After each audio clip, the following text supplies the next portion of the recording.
The old ninja lay still. His name was Kenzo. He was known as the shadow of the setting sun. He had lived a long life, filled with battles and wisdom. As he breathed his last, a serene smile graced his lips. His time had come to an end. He welcomed the embrace of Twilight. Kenzo closed his eyes, his thoughts drifting back to his younger days. He remembered the rigorous training, the thrill of the fight. He had lived by the sword, and now he found peace in its absence. He felt no fear, only acceptance. The world faded around him. Kenzo opened his eyes. He was surrounded by blinding white. Confusion gripped him. He was supposed to be dead. He tried to sit up, but his body felt wrong. It was small, weak. His old bones were gone. He was young again. Kenzo looked down at his hands. They were tiny, the hands of a child. Panic surged through him. What had happened? Where was he? He tried to remember his final moments, but they were hazy, like a dream. He was lost in a sea of confusion. He was in a forest surrounded by towering trees. The air was thick with the scent of pine and damp earth. He had never seen such vibrant greenery before. It was then that he realized he couldn't understand the language of the bird song. It was unfamiliar, alien. He stumbled through the undergrowth, his legs shaky. He needed answers. He needed to understand what had happened. A glint of metal caught his eye. He bent down and picked up a small silver locket. It was engraved with a single word, Alan. Alan, was that his name now? He clutched the locket, a single, tangible link to his new reality. He was no longer in his world. This much was clear. He needed to adapt, to survive. He was a ninja, and survival was in his blood. He eventually stumbled upon a dirt road. It led him to a bustling town, filled with strange people and even stranger creatures. He learned he was in Gaia, a world where magic and swords coexisted. It was a far cry from the world he knew. He spent his days observing, absorbing. He watched the merchants haggle, the children play, the knights train. He learned the common tongue, the customs, the flow of life in Gaia. He was a stranger in a strange land, but he was determined to make it his own. One day, he saw a mage manipulating fire. It danced on his fingertips, obeying his every command. Kenzo, now Alan, was mesmerized. He learned about mana, the life force that permeated Gaia. It was the source of magic, a power that resonated within everything. He spent weeks in quiet contemplation, trying to feel this mana. His ninja training had taught him to sense the subtle energies of the world. He meditated under waterfalls, in thunderstorms, in the heart of the forest. He pushed his body and mind to their limits. Finally, he felt it. A faint tingling, like static electricity, flowing through his veins. It was weak, but it was there. He experimented, trying to manipulate the mana like the mage he had seen. It was frustratingly slow, but with each passing day, he felt the connection strengthen. He was blending his ninja skills with the magic of Gaia. Years passed. Alan grew into a teenager, tall and lean, with his old life a distant memory. He honed his skills in secret, practicing his ninjutsu and manipulating mana. He was a ghost, moving unseen, his presence barely felt. He had become the shadow once more, but the past had a way of catching up. He started having dreams. Visions of a burning village, a shadowy figure with crimson eyes and a symbol, a crimson hand dripping blood. The dreams were vivid, terrifying, and felt eerily real.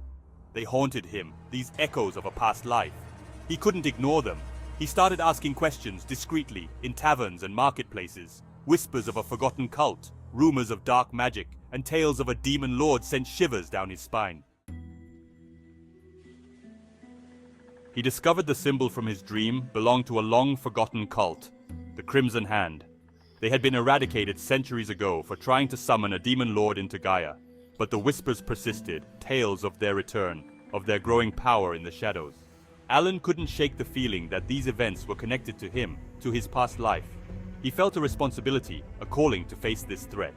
His ninja training had taught him to be a protector, a guardian of peace. He would not stand idly by while this evil festered. He decided to investigate. His search for answers led him to the kingdom's capital, a city teeming with life and intrigue. He used his skills to infiltrate the city's underbelly, gathering information, following whispers, and piecing together the puzzle. His investigation led him to a hidden chamber beneath the city. The air was thick with the stench of blood and fear. He saw them, the Crimson Hand. They were conducting a ritual, chanting in an ancient tongue, their eyes glowing with an unholy light. They were trying to summon a demon. He couldn't let them succeed. He knew the devastation these demons could unleash. He had to act, but he was outnumbered and outmatched. He needed a plan, a way to disrupt the ritual and escape with his life. He used his knowledge of science to create diversions. He crafted smoke bombs from local herbs, fashioned flashbangs from scavenged materials. He was a ninja, but he was also a scientist. He would use every tool at his disposal. Section 8. Clash of Blades and Magic.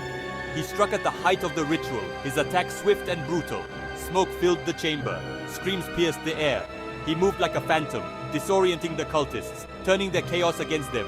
He was a whirlwind of blades and shadows, but the cultists were no ordinary thugs. They wielded dark magic, conjuring bolts of energy and summoning shadowy creatures. Alan fought back with his unique blend of ninjutsu and mana manipulation. He deflected energy bolts with his sword, infused with his own mana, and vanished into thin air, reappearing behind his attackers. He fought his way to the altar, his heart pounding in his chest. The vortex above the altar pulsed with dark energy. He could feel its power, its hunger. He had to stop the ritual before it was too late. Section 9. The Price of Power. He focused his mana, gathering it in his hands. He had never channeled this much energy before. It felt unstable, dangerous. But he had no choice. He unleashed a wave of pure energy, shattering the altar and disrupting the ritual. The chamber shook violently. The vortex shrieked in anger, lashing out with tendrils of dark energy. Alan dodged and weaved, but one of the tendrils caught him, slamming him against the wall. He cried out in pain, his vision blurring. He had stopped the ritual, but at a cost. The dark energy surged through him, burning, consuming. He felt his control slipping, his vision fading. He had pushed himself too far. Section 10. A Glimmer of Hope. As darkness threatened to consume him, he saw a figure emerge from the smoke. A woman, tall and regal with fiery red hair and piercing blue eyes. She radiated power, her very presence calming the chaotic energy in the chamber. She placed her hand on his chest, a warm light emanating from her palm. The pain subsided, replaced by a comforting warmth. He looked at her, his vision clearing. He could sense her power, ancient and pure. She was no ordinary mage. "Who are you?" he rasped, his voice hoarse. "My name is Lyra," she replied, her voice like velvet. "And you, young ninja, have stumbled upon something far greater than you can imagine." Section 11. The Ritual. Lyra, a powerful sorceress and guardian of Gaia, revealed the truth about the Crimson Hand. They sought to unleash a demon lord, a being of immense power and cruelty, to plunge Gaia into darkness. Alan's disruption of the ritual had only bought them some time. The ritual, Lyra explained, is fueled by powerful artifacts hidden throughout Gaia. She revealed that Alan's arrival in Gaia was no accident. He was connected to the prophecy, destined to play a crucial role in the coming war. The news hit Alan hard. His past, his present, all intertwined in this web of destiny. He felt a heavy burden settle on his shoulders.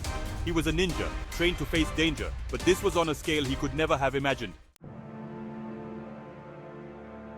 Section 12. Dawn of a New Era. "You are the Dawn Shadow," Lyra stated. "The one prophesied to defeat the Crimson Hand and banish the darkness." She placed a hand on his shoulder, her eyes filled with a cautious hope. "Your training begins now." Alan, the ninja reborn, stood at the precipice of a new era. He embraced his destiny, his resolve hardened. He would train, master his skills, and face the Crimson Hand. He would protect this world, even if it meant sacrificing everything. His journey was far from over. It was only just beginning. The Dawn Shadow was rising.